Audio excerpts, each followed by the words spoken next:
Here it is. This is the Bond Arms 4570. This is called the Cyclops. Check that out. Looks like an angry Cyclops. Now you guys might see me put some gloves on later. Don't judge me. I don't care. Whew. Good Lord. Those are the light rounds. Those are the plinking rounds that Jeff made me.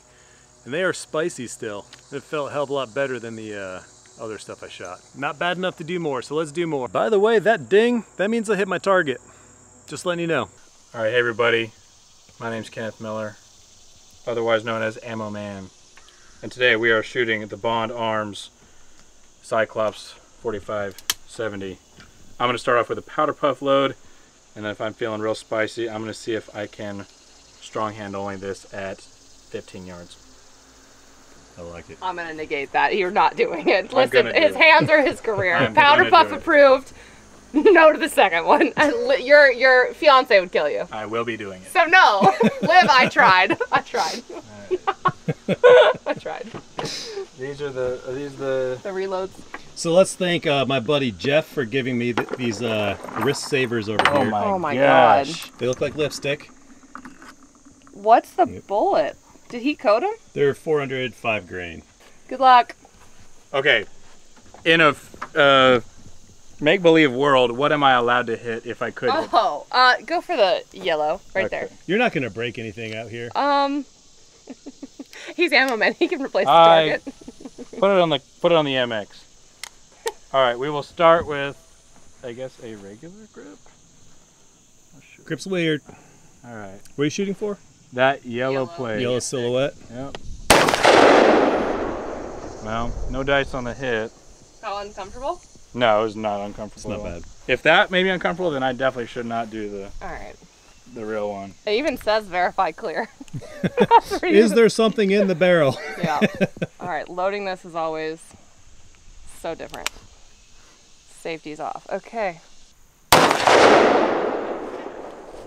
Someone's got to hit something, or I'm gonna be sad. I know. At least I did it. So Like you know, I did it for the gram here. It's still smoking.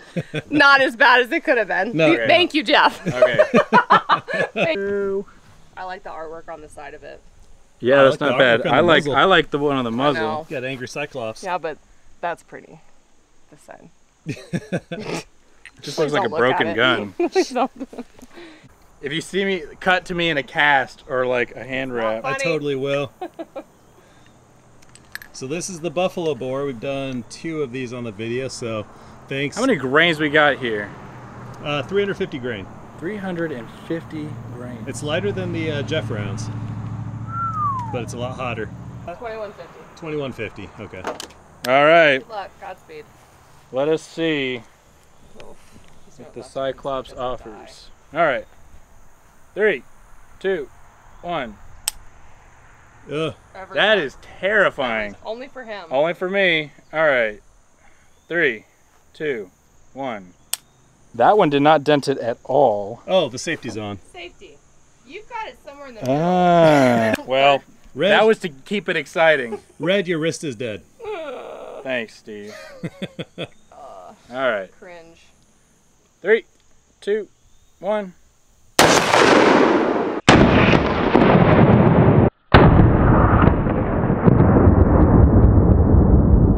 Holy crap, that is more than I thought it would be. I How's your hand tried feel? to tell you. You're right about the shakiness, Uh-huh. Yep. but there won't be any like long-term issues, but that was way more than I thought. I was trying to kind of figure out where that hot spot's going to be, and you were right, Steve, about it being directly in the palm. Like that just punches you like a straight up like 16-ounce hammer. Uh-huh. But I think it also rolled back, and I'm pretty sure it was the hammer that clipped me here, because I tried to get as high as I could. You got a little hammer bite right there. And I think it just barely got me there. I don't think it was any of this stuff right here, because I was concerned about this. Right. And I don't think it was that at all. I think it was just that hammer. Overall feel, was it kind of painful? Oh yeah, it was like a. Your reaction's better than mine. It was like a mule kicking you. Yeah. But it's about gone now. Is it? Yeah. We'll see if you have any long-term. So issues. for me, when I shot it, it's like I fired it, instant pain, but then it kind of went away. But then the bruising, like I kind of felt right here. Yep. Yeah, like I said, it's like someone took a hammer and just smacked the palm with it, right? I would not be surprised if there's like bruising or something that comes up later. Round drops in. All right, so these lighter rounds are actually kind of fun with this gun. This thing's like made for practical rounds, sane rounds. So, all right, I'm gonna try some of the subsonics real quick. The subsonic rounds, but here's the specs on them. They're 410 grain, Hornady Sub X, 1,075 feet per second at 100 yards. Yeah. In case you guys are wondering, yes, I have a build list. I'm gonna link it in the comment section below. And there's also gonna be a QR code right here. If you're watching on your TV, you can scan that with your phone. It'll take you to my website. So it'll have everything in this video I'm talking about. Here it is. This is what the rounds look like. Pretty beefy suckers, but they're subsonic, so they shouldn't be too bad.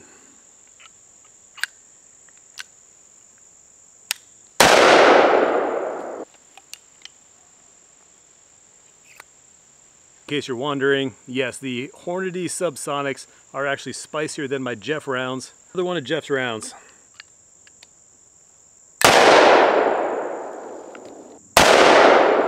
Gosh, my hands are just shaking trying to get that trigger pull in. It's not that I'm shaking out of fear, trembling out of fear. No, it's the trigger is actually really weird. Slow motion, baby.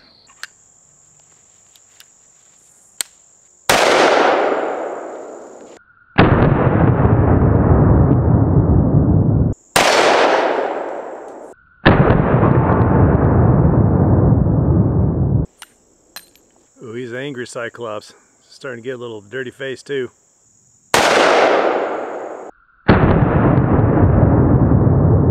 The biggest question is why, but there is actually a really good reason why to get this. On the right side of the gun right here, it says Bond Arms Cyclops. And then you have the 4570 marking right here with an angry Cyclops face right there. Angry Cyclops face is also on the very front of the muzzle. On this side right here, you have a diagram. Barrel rifling, and a 1-to-1 diagram of an actual 4570 round. So you can see that 4570 bullet sits right there. You got maybe 2 to 3 inches of travel. So to open the barrel, there's a lever right here. You push down on this lever and the barrel tilts up.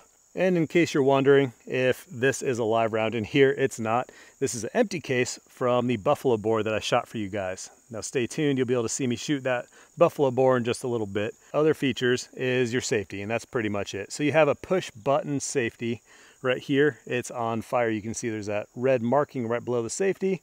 You push it again, you push it to this side, it's on safe now. It's just a block. It'll still let you squeeze that trigger to drop the hammer. It just puts a bar right in front of that pin right there. Now when it's on fire, this is able to go all the way home. You can hear an audible difference in the safety. Now, one of the biggest things I want to talk about with you guys is this weird trigger. I don't much like it. I'm not used to it yet.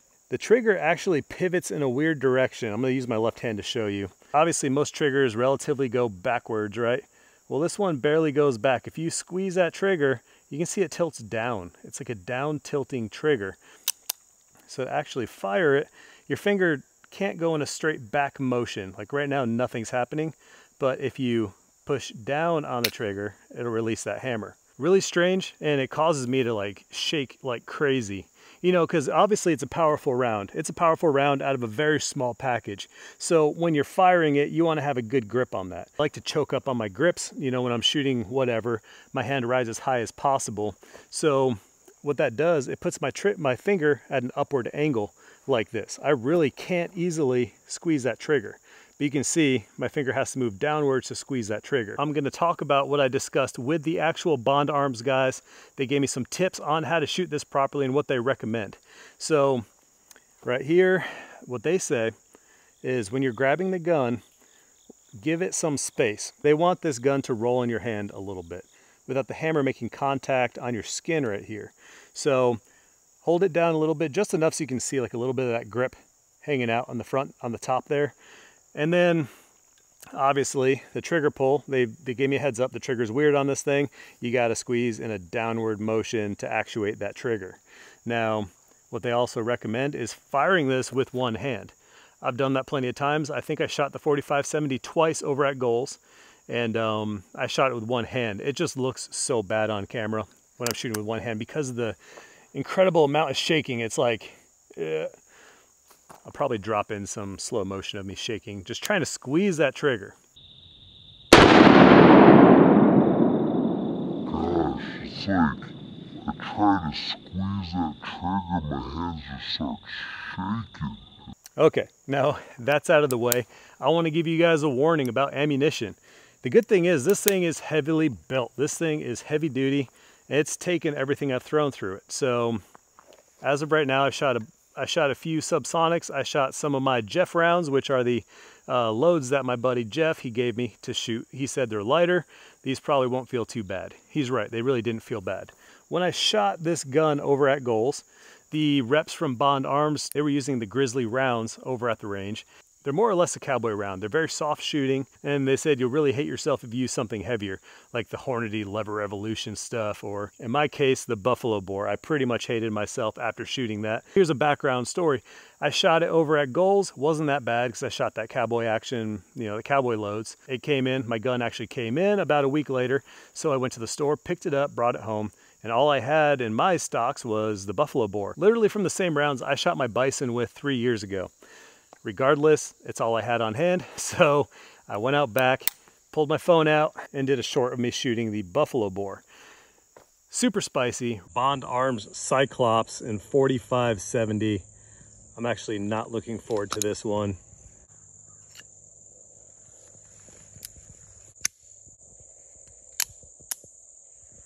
Oh, God, that hurts. Oh. Ow. Why?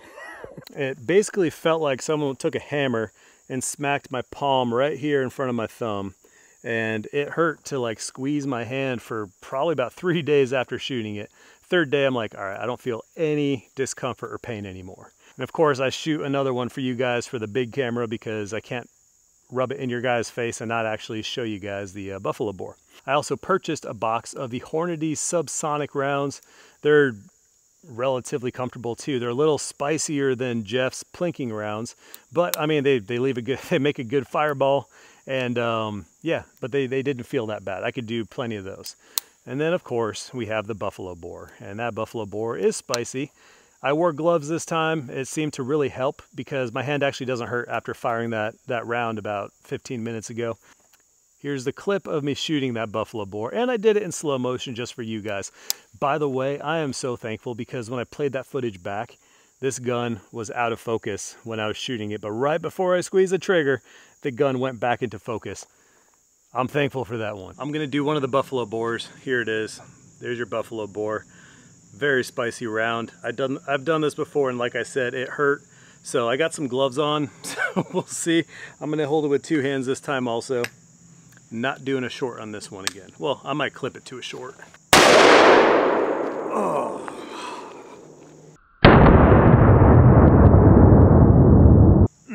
That's a powerful round.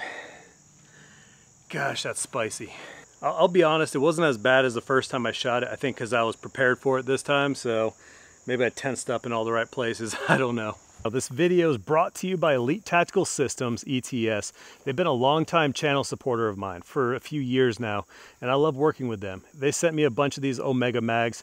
I've tried them. I did a review video on them. They're actually very strong, very robust. They have metal inserts right here, metal feed lips, so you have a steel reinforced structure, but you still get to maintain that clear, see-through body right here so you can see your round counts. They're not that expensive, but they work really well. So check them out. Elite Tactical Systems or the ETS Omega mags. They make them for the Glock line, they make them for the P320 line, and I'm pretty sure they're gonna be coming out with a new offering soon. I just don't for sure know what it is yet, but I have a good idea. I'm just not gonna say anything. Anyways, ETS, thank you guys for supporting my channel and my mission. Last talking point, why the heck would you want something like this?